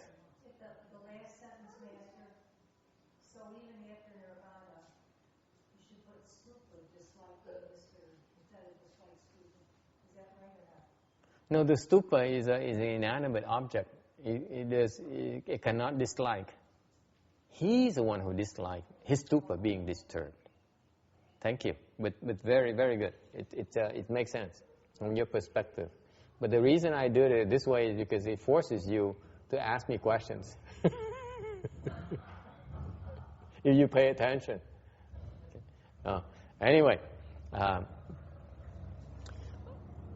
So he's in samadhi. Even after nirvana, cái ông này ông chuyên môn ở trong nhập định. Ngay sau khi mà chết rồi, nhập niết bàn rồi, his own stupas they were erected on his behalf, on his honor. He even preferred not to be disturbed. Ngay sau khi mà chết rồi, mấy đệ tử, mấy là quý kính mến đó, mới xây những cái tháp để mà tháp cho ngài. Thì ngay lúc đó ngài cũng thích mấy cái tháp nó được nhiều người tới nữa. He does not like the stupas to have a lot of visitors. There's a Indian king Ashoka offer a coin at one of his stupas. Hồi xưa có một ngài Ayuk, vua Ayuk, người bên Ấn Độ, ông Ayuk rất là nổi tiếng. He's a big Dharma protector. Ashoka is extremely famous because ông Ayuk rất nổi tiếng. Tại sao? Biết tại sao? He's so ugly. He's incredibly ugly. Ông này ông nổi tiếng phần là tại vì ông này ông sốt trai không thể tưởng được. He is so ugly. It's probably his mother, when I look at him after giving him birth, she passed out and died or something. Chắc xấu đến độ mẹ ông khi mà đẻ ra một cái là ông thấy ông xấu quá thì chết ngay lập tức. So he grew up to be a very, very, very mean character. Thành lúc mà lớn lên đó, ghét, tính tình dễ ghét. So his father hated him because actually his mother who gave birth to him is actually a slave who fooled around with the king. So gave birth to him and she passed away. But he of the royal blood, but his father hated his guts. He's too ugly. Okay. Ông cha mặc dầu đẻ con ra, con xấu trai quá, ghét thằng con dễ sợ. Later on he killed, he very talented, and he won many battles and created a lot of merit, a lot of accomplishments for his father. Sau này lớn lên điều khiển quân rất là giỏi, đánh thắng rất nhiều trận, lập công rất là lớn lao cho vua cha. Even so, his father refused to give him the throne. Mặc dù như vậy, ông vua cha không chịu nhường ngôi cho con. Ông này ông giỏi nhất, he's the most talented of the princes, and yet the king father would not give him the throne. Mặc dù là người hoàng tử này là người giỏi nhất trong đám con đó, đám con trai đó, và ông vua cha không chịu nhường ngôi cho con. So he passed his throne to one of the other princes. Cái ông vua cha mới nhường ngôi lại cho người con trai khác đó. Ashoka got very upset. He ran away. He snuck out, raised an army, came back, okay, confronted his own brother, king, killed him to take the throne. Thành lúc hoàng tử A Dục mới là giận, mới trốn ra, dừng lên một gì đó chiêu binh xong rồi đem binh về vây ông anh lại, bắt ông anh lại, giết ông anh để lấy cái ngôi lại. That's how he became a king, by killing his own brother. He's a very very mean man. Ông vua này cũng dễ sợ lắm, ông vua A Dục cũng dễ sợ. So after he became a king, he ruled with an iron fist. Lúc mà thành vua rồi, thì chế nước, trị quốc với rất là khắc nghiệt.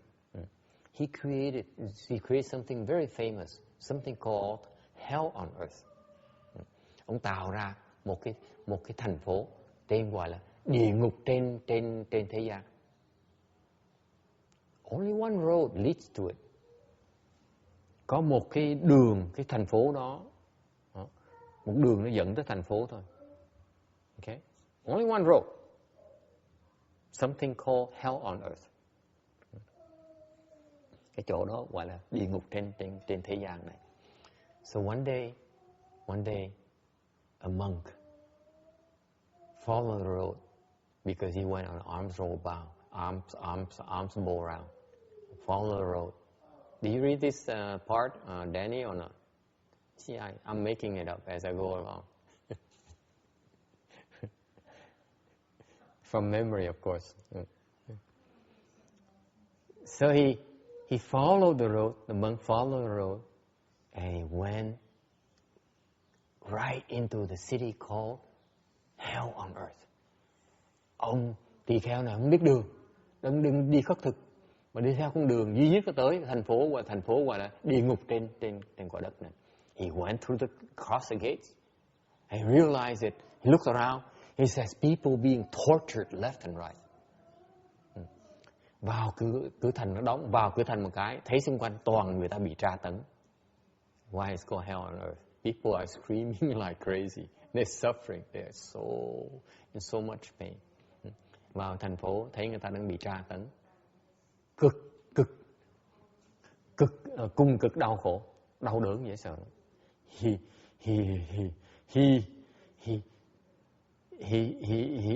was so frightened. He says he backed up. He started backing up and said, "Wrong place. Let's go somewhere else." Our arms roll out. Ông này ông sợ quá, ông bắt đầu bước thối lui. Nói phải đi chỗ khác để mà khất thực. Chỗ này không phải là chỗ tốt để mà khất thực. Okay, no food here today. He started backing up. He ran to the wall. The door has been closed already. Mới khám phá là cái cửa thành nó đóng lại rồi. He said, "Let me out." Nói, cho tôi ra, tôi lộn chỗ rồi. Tôi đi lộn chỗ nhưng không phải là tôi muốn vào chỗ này. He says, I didn't mean to enter this place here. I don't belong here. He says, yes, you do. Ông lính trả lời, vô rồi thì không được ra. Once you enter, you cannot get out. It's true. So they caught him. Cột 2 giò lại, treo giò lên. Okay. So they caught him, they bound him up, and then they put him in a cage, waiting for his turn on the torture equipment. Nhốt ông lại để đợi khi mà những cái hình cụ mà tra tấn xong rồi mới tới phiên ông. This monkey was frightened out his wits. Sợ quá đi. What happens? What happened when you frighten out of your wits, Amy? Do you know? Danny, you know? Yes, of course you know. This is a secret in Buddhism. Bí mật trong Phật giáo. Would you like to know the secret? When you frighten out your wits, this monk was frightened out his wits, he became enlightened right there on the spot.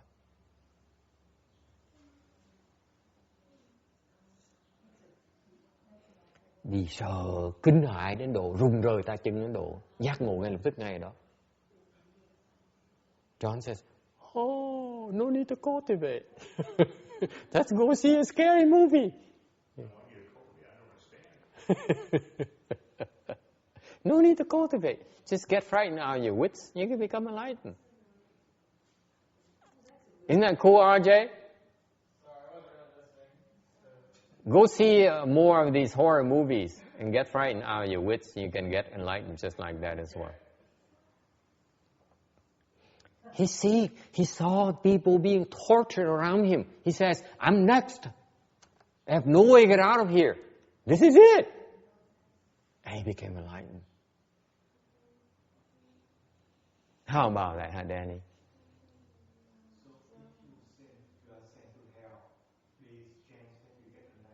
There's a chance, yes. There's a chance, yes.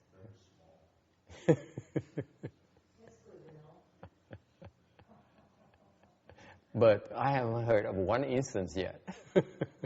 Nói cái khác, ông khôi hài với tôi, ông nói như vậy. Nếu mình gửi xuống địa ngục á, là được bị tra tấn như vậy, mình có thể có cơ hội để giác ngộ. Nói đương nhiên có chứ. Nhưng tôi chưa bao giờ nghe được một cái trường hợp nào như vậy. Why is that? Why not?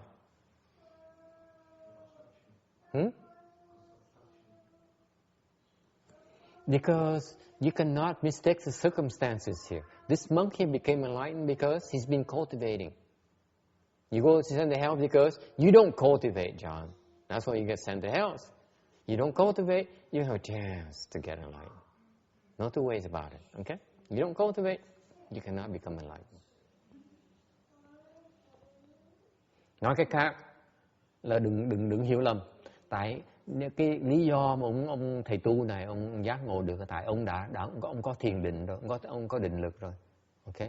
Thành ra khi có định lực, thiền lực rồi, có tu hành đạo hoàng thì có cơ hội mà giác ngộ được. Còn nếu mình không tu thì đừng có mong giác ngộ nha. Mình bị gửi xuống địa ngục là tại mình không tu mình mới gửi xuống, chứ đâu phải ai mà tu mà được gửi xuống địa ngục đâu, đúng không? Well, not quite. But anyway, tu cũng bị gửi xuống như thường. Nhưng đều, anyway, cái người gửi xuống địa ngục là tại vì người ta nghiệp nó nặng quá. So in other words, you get sent to the hell because your obstruction is too heavy. You cannot get enlightened. Thành nó khó mà giác ngộ. Okay. Anyway, so in other words, RJ, forget it. Never mind about. Don't hope to be enlightened. You need to cross your legs. You don't cross your legs, forget it, my friend. Okay. You can see as many horror movies as you want. You will never get enlightened unless you cross your legs. Thành đừng có tưởng mình đi coi cine là mấy cái phim mà khủng bố là mình sẽ giác ngộ đâu. Mình đi qua cine. So what happens? We might want to do. You go to see these horror movies and cross your legs. It might work.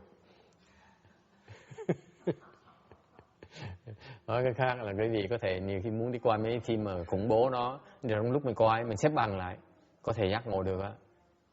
Okay, try that and see what I haven't tried it yet, but yeah. I can't go to movies. It doesn't look good when I go to shop movies. I went to Hong Kong, and I had that 4 hours to kill because I couldn't find any place to stay. They kicked me out from places after places. Either check into a hotel, you sit at a lobby at of these buildings. The security guard go around and say, "What are you doing here? Get out. You go to the park. Then what happens? The policeman stops you. What are you doing here? Get out. That's what happens in Hong Kong to me. Okay. Hồi trước tôi tới Hồng Kông làm giấy tờ, thành ra phải có 4 giờ nữa mới bay. Thành ra mình tới vào mấy cái building lớn, mấy cái hãng lớn có building á, thì mấy người security guard đó, mấy người mà canh cửa đó, tới tao đuổi ra, nói là không được ngồi ở đây. Ra công viên ngồi thì cảnh sát đuổi, nói tại sao ông tôi ngồi đây? Ông muốn làm cảnh đó. The policeman rationale said, you cannot hang around here because people will gather with you. Cannot draw attention to yourself. Get out. Keep moving. Cannot sit. So what did I do? I walked by a movie theater. Okay. Hồi đó không có chuyện làm mới đi bộ. So I walked. Nowhere to go. So I walk on the street. Đi bộ hoài. You can walk for so long. Right? And your legs get tired. And the lunch is all the thing you eat for lunch is gone. You keep on walking, you pass out. So you have to find some place to stop. Walk by a movie theater. I walk into it. Thành mình phải đi bộ, tại vì không có chỗ ở, thành mình đi bộ, đi lui đi tới hoài, đi lui tới thì cơm ăn bao nhiêu nó tiêu hết bấy nhiêu rồi, bắt đầu đói rồi, thành ra mình phải kiếm chỗ ngừng lại, đi ngang cái chỗ cái rạp cine. So I decided to go see a movie. Got and saw a movie after 2 hours. Light came on. Nghe coi cine 2 tiếng đồng hồ xong, bật máy đèn lên cái. Everyone looked at me. A monk? What are you doing here?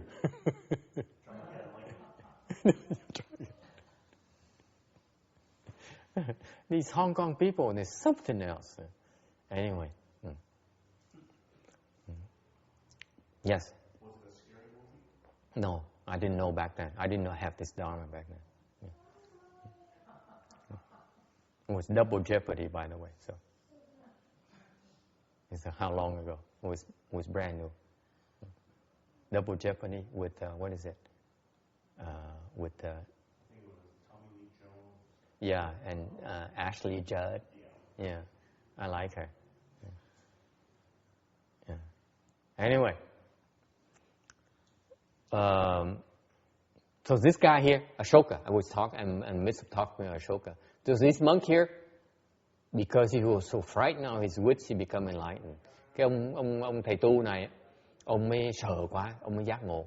So after he became enlightened, he has spiritual powers. Giác ngộ một cái, có được thần thông.